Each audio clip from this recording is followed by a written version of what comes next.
Okay, hello everyone. This is one of the information sessions for Carleton University. So today here we have with us Dr. Kim Hellmans, and I'm going to pass the microphone to her. Thank you. Thank you very much, Madeline. So as she introduced, my name is Dr. Kim Hellemans. My pronouns are she, her, and elle. I'm really thrilled to be talking with you today to tell you all about the amazing Carleton University and our Faculty of Science. So just a bit about myself. I am a professor in the Department of Neuroscience. For those of you that are wondering what the heck is neuroscience, don't worry, I'm going to tell you. I also am the Associate Dean in the Faculty of Science, and don't worry too much about what that title means. It just means what I get to do is talk to you today about why you should choose Carleton Science or even consider Carleton Science as a place to do your postgraduate or post-secondary degree. So give me a moment while I share my screen. And I've just got a bit of a presentation to deliver for you today.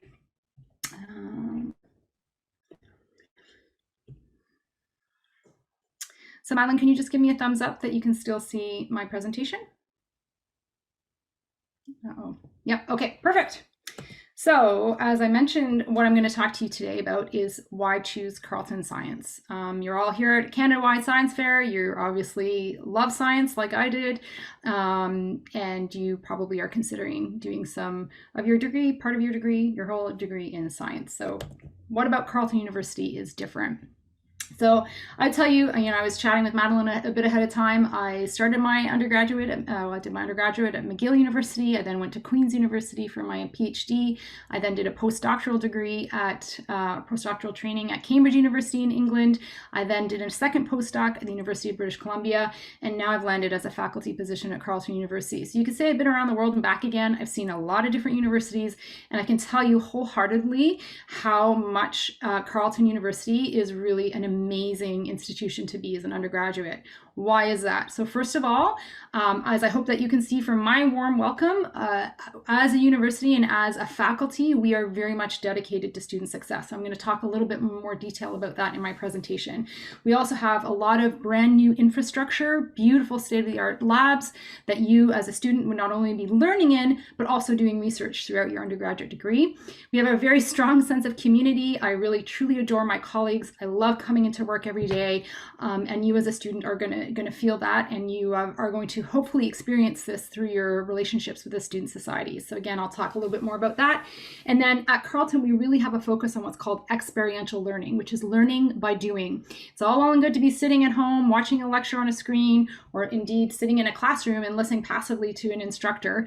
That's fine, that's part of learning, but really the meat and potatoes is all about actually taking that what you're learning in the lecture theater and applying it in the lab or in the field or in the computer for whatever it is that your degree would be. So we'll talk a little bit about the opportunities for you as an undergraduate to learn by doing. So as I mentioned, a unique thing about Carleton Science, and I emphasize this, we are the only university in Canada to offer this. We have an entire center devoted to student success, and that's why it's called the Science Student Success Center, or SSSC. And I'm the director of the SSSC in my role as Associate Dean. I oversee this amazing center. We have 4 full-time staff and a devoted team of 50 volunteer undergraduate student mentors. And essentially what the goal of the SSSC is, you come on as a new student. There's a ton of workshops for you to attend. You can have one-on-one mentoring with an upper year undergraduate student. You can attend lots of career panels. We do a whole thing on how to get into medical school, how to learn in the lab. For those of you that might be in grade 12 and you're starting university next year, we are aware that you have had a very unusual learning experience in the last few years. So me as an associate dean, I'm working with my team to develop a lot of very distinct and devoted programming to ensure that students can land on campus and be successful and figure out how to take notes in real time, how to take a timed open book test or a closed book test for the first time. So the SSSC, truly phenomenal. We see about 1,000 students per year that come through in the Faculty of Science and make contacts with our students. So here on the slide is just a snapshot of the kinds of things that we would offer through the SSSC. So as I mentioned, we offer one-on-one guidance with an upper year student. You don't have to pay for this. This is completely part of, well, it's funded by the faculty. So we have these mentors that would be working with them. Lots of academic support. We do math, boot camp, how to write a lab report, how to manage your time. We also have, as a pre-entry into any of our programs, you can take what's called a Math Matters, Comp Matters, or even Chem Matters. So you can take these pre-courses before you start into your degree program. So that's also supported by the SSSC. We have lots of career events. We have alumni that come in and talk about, what they're like working at Shopify, or surgeons that have done their degrees at Carleton. So we have lots of these amazing networking events that we're really excited to bring these back to in person after 3 years of or 2 years of being online. As I indicated, lots of also social events. We are really aware as well that students are increasingly quite lonely being learning and studying from home. Madeline was telling me as a first year student, she's taken most of her classes online. This can, for some students, really increase senses of loneliness. So we're really committed to developing that science community as a whole, and then also within your specific program. And then we have a specific focus for students who are interested in careers in healthcare as well as computer science, because we have a lot of our students that are in computer science. Riffing more on the idea of community and connection, my research as a scientist, I study student mental health and well-being, and how that relates to certain biomarkers in the brain, and particularly things like the immune system. And we know that loneliness is a very real factor that promotes that can lead to things like depression and anxiety. So I'm big on social connection. There's a lot of research, so evidence that supports the fact that students that feel like a sense of community and connection are more likely to do well in university and to be retained and to graduate on time. So we have a big support system in finding that community at Carleton. Including our overall, we have what's called the SciSoc, the Carleton Science Student Society. So we have a lot of CC, SSSFC. It gets very confusing, let me tell you. So we have the SciSoc, which is for any student that's in science. And then we have the individual program-specific societies, such as the Health Science Society, the Carleton Computer Science Society. You can see all these CSS, it gets very, very confusing. But yes, we have individual student societies for each of our programs, and they're very healthy. We have a lot of student engagement. It's been challenging the last 2 years, not going to lie, but we're really excited to get back on the ground and do lots of activities come fall 2022. So things that we're excitedly looking forward to: scavenger hunts, trivia nights, where you can. We have faculty members that do trivia against one another, like Jeopardy style. It's pretty fun. Pictured here on the slide, we have our science formal. It's hugely well attended. We are also planning the equivalent of like an adventure race style for this fall that I'm working with the Science Society to develop that. So lots of amazing events that are science focused.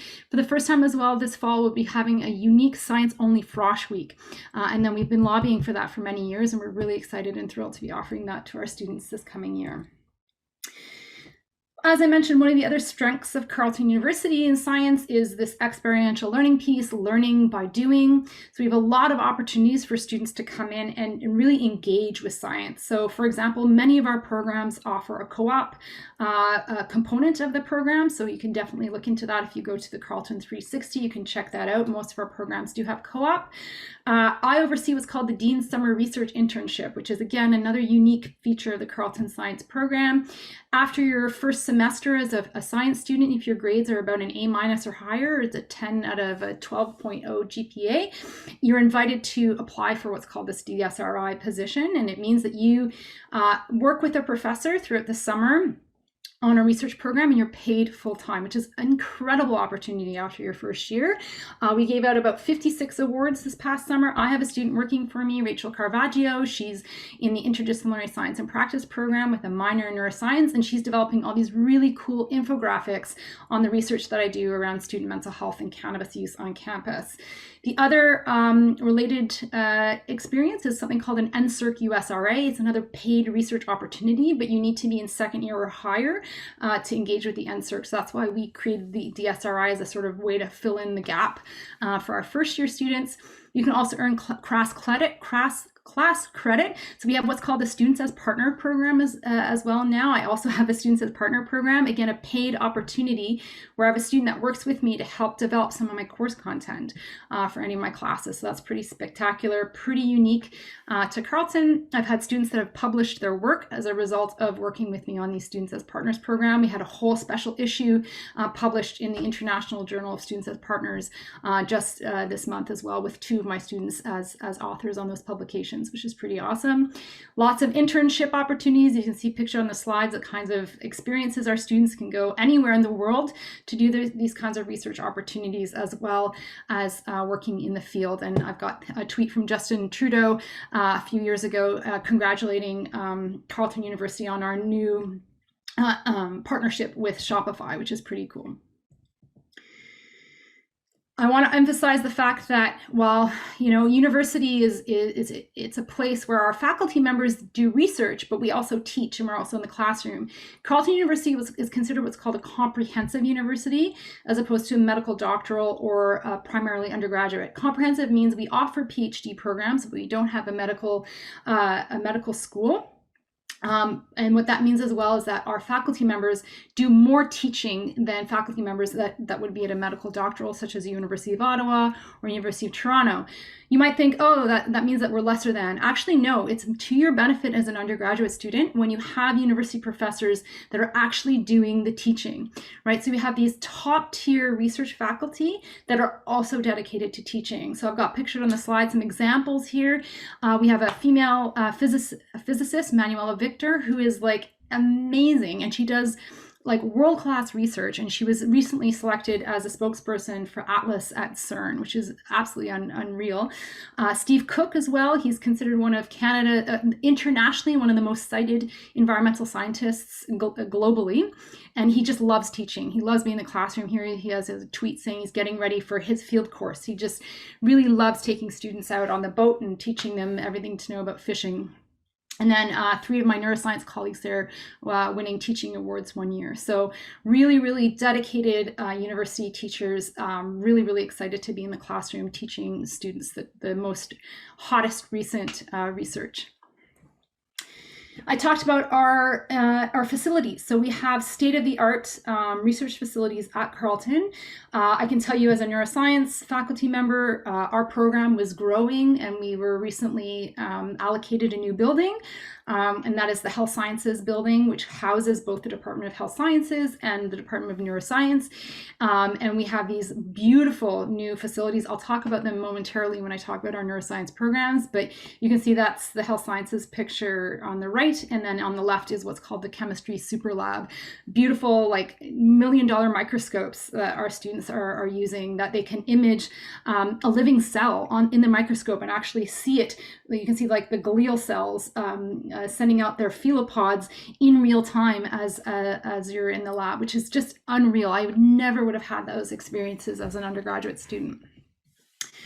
So in the last bit of my talk, because I do want to, I'm about halfway through, I do want to spend some time answering questions if there aren't any. So I'm just going to go through this wildly quickly about some of the programs that we do have on offer at Carleton University in the Faculty of Science.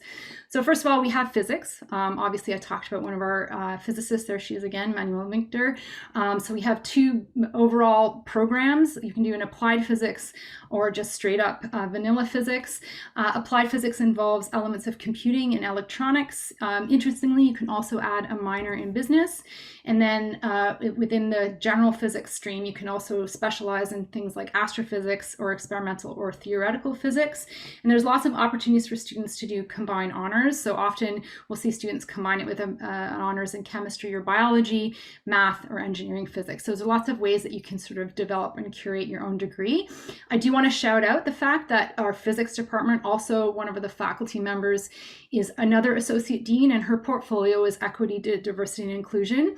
And we're doing a lot at Carleton Science to advance EDI. It's really, really important for us to ensure that students feel like they can belong. And that's one of our catchphrases, science is for everyone. So there's a lot of work that we're doing in this space. We've created an EDI toolkit, meaning instructors can take exemplars of how to do inclusive teaching practices based on this toolkit. So this amazing faculty member, Rowan Thompson, who's a physicist, realized for many years she was the only female physicist at several conferences, and she's like, something needs to change here. So we are doing groundbreaking work on EDI in the Faculty of Science. We're an almost all female dean team. This is unreal, right? Like, we are all females and with one male.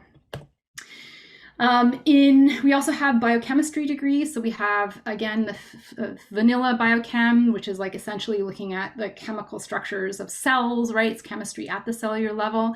And then we also have our biotechnology stream, which is basically studying, manipulating living organisms to solve problems. This is quite popular, our biotech, you can imagine. This is, you know, the Elon Musk wannabes. And then computational biochemistry, again, very popular.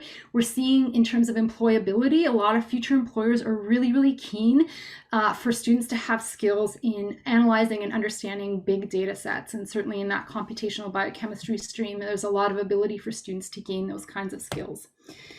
Our biochemistry students, there's a lot of opportunities for research internships, and in particular, we have a lot of links to the National Research Council. So one of the other things that I always say about Carleton University is we have what's called the capital advantage. Being in Ottawa, and Madeline can say this for sure as well, because she's at University of Ottawa, there's a lot of connections to governmental and non-governmental organizations, and this makes it a great place for students to find jobs and to also find careers post-graduation, because I always joke, I'm like an octopus. I have a tentacle in virtually every institution in Ottawa and beyond. And a student will say to me, oh, I'm interested in occupational therapy, physical therapy. I'm like, I know somebody. So that's part of our strengths at Carleton as well, is that we can really have these both formal and informal partnerships with governments and non-governmental organizations. Of course, we have biology. It's one of our biggest units, lots of very, very popular program, lots of different concentrations. I'm not going to read them all out. Just know, suffice that biology, you know, you take it in high school, you probably are going to be taking it in grade 11 and 12. You have a good sense of what a degree in biology could look like. Of course, you can kind of go plant realm, you can go animal realm, you can go physiology realm. There's lots of different ways that you can curate your biology degree. We also have a bioinformatics stream, again, on that emphasis on knowing statistics and data science is really, really vital for the next population of students going out into the workplace. Chemistry, of course, is a big one. We have, again, lots of different concentrations in chemistry, things like nanotechnology, which I don't fully understand, science of devices and materials at a very, very tiny level.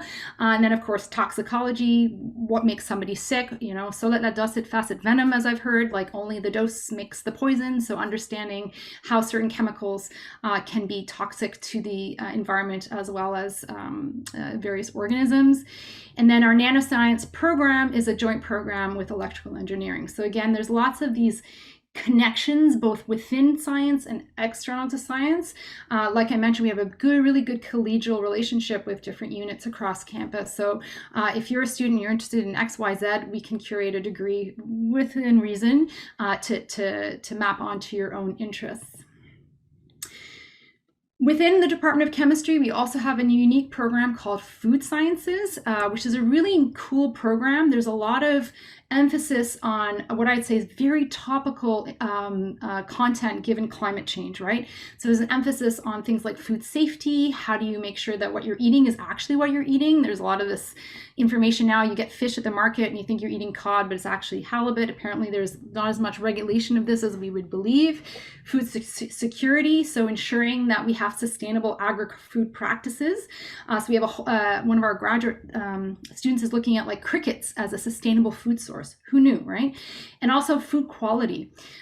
So related to that food safety piece, making sure that when like an item on the market is saying, oh, I'm going to cure this, or I'm going to be able to, you take this and this is what's going to happen to you, making sure that this is actually falsifiable, right? So they're actually saying what they're claiming they're saying. So we have a lot of students working with the Canadian Food and Inspection Agency, or CFIA, here in Ottawa, because of course that's a natural launch point for them. And I do want to emphasize that food sciences has one of the highest employment rates across many programs in science. Most of their students have have employment in their field within 2 years of graduation. So this is really vital.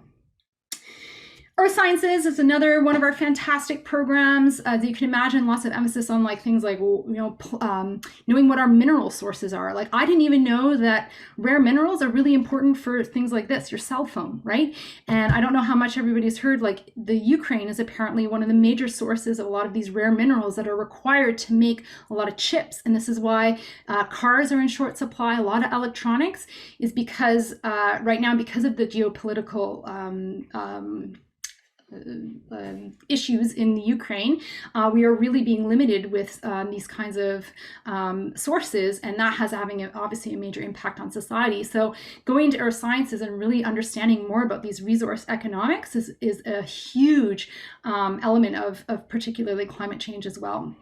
So we have concentrations, you can read on those ones on the slide, but also geomatics, which is geographical information systems, remote sensing, and cartography, writing maps, etc., layering, all these things. Again, this is not my area, but here I am talking about it. Who knew? Another related field is environmental studies. So we have you can do a degree in environmental science, a lot of emphasis on field courses, lots of hands-on learning. I should mention that about earth sciences as well. We have a whole volcanologist, somebody who studies volcanoes. So he takes students to field trips to Hawaii. Hello, who doesn't want to go to Hawaii? Me, so I always joke I should be in this field. So same thing with environmental science. They go on field trips all over the world. The other program I want to emphasize, which is a new hot field, it's a new program, we're about 3 years in, is the Interdisciplinary Science and Practice Program, or ISAP. I know that's a mouthful, but essentially it's science communications. So we have students that are learning how to write policy briefs, how to do infographics, how to mobilize scientific knowledge to the public. If you're interested in things like the big misinformation crisis that we're experiencing right now, particularly during the global pandemic, vaccine hesitancy, anti-vaxxers, this is the kind of space where I would recommend students can be in. And I attended a policy brief with one of the ministers a few weeks ago, and he was saying this is the major emphasis right now. We need to train people in science communication. We are absolutely in a major policy crisis because we aren't able to communicate our science properly to inform policy. And I come at this from a mental health space. Mental health services are terrible. Let's be honest, wait lists are astronomical. We don't do mental health services well. We need to be able to communicate this, what the data say, to the people that are actually making decisions about how we deliver things like healthcare or make decisions about climate and so on and so forth. So this is a really cool program, super proud. We have a certificate as well, a joint certificate with the communications department that any student at Carleton can take as well. Finally, my own department, neuroscience. So we have 2 major degrees. One is a neuroscience combined honors with biology, and then we have a neuroscience and mental health program. You can also do a BSc in psychology, but don't confuse the psych with the neuroscience and mental health. Neuroscience and mental health is our sort of flavor. It's our vanilla degree. Students are learning about how the anatomy of the brain, the physiology of the brain, and then how the brain relates to behavior. So students will take upper year courses in things like, I teach on the neural basis of addictions, the immune-brain interactions. You learn about Parkinson's disease, Alzheimer's disease, depression, anxiety. So it's very much, like I say, it's like an hourglass. You learn a lot broadly about the brain, and then you hone in on how the brain functions, and then you come back out to the hourglass, and you're applying your knowledge of brain anatomy and physiology to understanding how that goes wrong or becomes altered in disease states, being cognizant of features of neurodiversity. Our program is very successful, but we've been having challenges recruiting students into it lately because a lot of students don't really know what neuroscience is. So I'm here to tell you, it's the study of how the brain and the behavior are related. I'm going to end with one of the last programs in science, and I'm going to talk about our 3 other bachelor programs in science that is not a BSc. So the last one I'm going to talk about is your BSc in linguistics, which is kind of new. It's unique in Canada. The only other program that's pretty similar is at the University of Victoria. So we hope to bring in students from more of the central and eastern Canada to our programs. Students who are learning about the science of speech. It's very much a blend of cognitive psychology, cognitive science, neuroscience, and linguistics. And so students that get this BSc in linguistics, it really is a gateway to a lot of careers that involve things like psycholinguistics, speech language pathology, communications disorders. So working with children that are on the autism spectrum, or are deaf, or have issues related to speech. And as I mentioned, there's a lot of this overlap with neuroscience as well. So I'm going to talk about our last 3 degrees: the Bachelor of Computer Science, the Bachelor of Math, and the Bachelor of Health Sciences. So I feel like I shouldn't have to say too much about our BCS program. Our Bachelor of Computer Science program is the most popular program at Carleton. We admit between 600 to 800 students every year. It represents fully half of the students that we have in the Faculty of Science. You can imagine it's in part because Ottawa is considered like Silicon Valley of the North, right? We're located, have good links with Canada, which is like the tech area in Ottawa, and we have a co-op program, so highly employable students that graduate out of this program. So picture on the slide are some of our recent, some of the streams within computer science. So super popular. We get a lot of international students too, which is amazing. Health sciences, again, I shouldn't have to say too much. It is in one of our more popular programs as well, particularly now in a post-pandemic world, really recognizing the value of a degree in health sciences. Our most popular program is the biomedical sciences degree. For obvious reasons, students hear med and they think, oh, this is getting me ready for medical school, but spoiler alert, any program will get you into medical school. So you don't even need a BSc. But that said, we have the 5 streams that's pictured here on the slide. Really, again, vibrant new departments, also new labs that are housed within the health sciences building. And they admit about 120 students per year, much like neuroscience. The last one I'm going to talk about is our BMath. Very straightforward. We have almost like a divide between, they're housed under the Department of Mathematics and Statistics. So there's like the pure mathematicians, and then there's the applied mathematicians. And so there's a lot of different degree focuses dependent on the applied versus pure. As you can see, we have a whole degree on actuarial science, as well as this computational applied math and stats, and then your pure math, and then pure statistics. So that's it. Apologies for the sort of railroading. I've got a couple minutes, but I'm happy to take any questions. Okay, thank you so much for your time, Dr. Hellman. Our first question is, how do you help students find internships related to their major? So it depends on the program, right? So in my department, neuroscience, we don't have internships, but there is co-op, and that's all managed by the co-op office. For the other programs that do have internships, such as computer science, that is all, there's a lot of assistance through the undergraduate advisors that do a lot of work on helping students find appropriate internships. So we have lots of lists of people. So lots of staff support, basically, that assist students.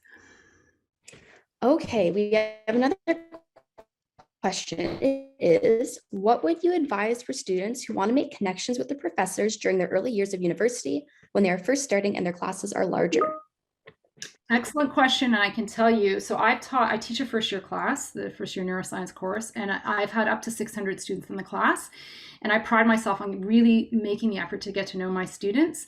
The best thing that I would recommend is in that, we call it the scrum, the minutes right before class and the minutes right after class, I'll usually have students coming up to me and just asking a question. I always ask the students, what's your name first? So I start to get to know the students, and just making those initial contacts. Like, I really was really interested in what you said in lecture today, blah, blah, blah, blah. Sometimes it's like, doesn't even have to be doing with the lecture. You can just say, hey, I just want to introduce myself. I'm so-and-so. The other opportunity that I would highly recommend is office hours. Take advantage of those. I usually have like 20 students kind of like piling in and out of my office at any given point. This is what I miss about the pre-pandemic world. And students would just kind of chat with each other, and we just have these like big conversations. And some students, honestly, who were shy, they just came and they just listened. But that's what I would 100% recommend is go to office hours, pre-nav, post-class, or just drop your prof an email and just say, I'm really interested in getting to know more about your work. I can tell you for sure, 99% of the professors at Carleton would be more than happy to get to know their students. There's always exceptions, but this is what we pride ourselves on at Carleton. Okay, that is excellent advice. And our last question is, how would I approach wanting to expand upon my Canada-wide science fair project as an undergrad in a lab? Awesome. Yeah. So if you have anything to do with any of the programs that I talked about today, if you have a project that you think would fit within like the field of biology or earth sciences or whatever, and if you were considering Carleton, absolutely reach out to me, and I'd be happy to direct you to somebody in our labs, because we absolutely I worked with a student who then went on to publish her work, so this is 100% doable. Happy to connect you with somebody to take that further. Okay, thank you, Dr. Hellman. I believe that is all the questions and time we have today, but I would just like to thank you on behalf of myself and all the finalists present for such an informative session and clearing up any questions, concerns, and kind of just general thoughts we might have had about Carleton University. So once again, thank you so much for your time. Thank you, Madeline. Thanks for everybody for attending. Have a great day.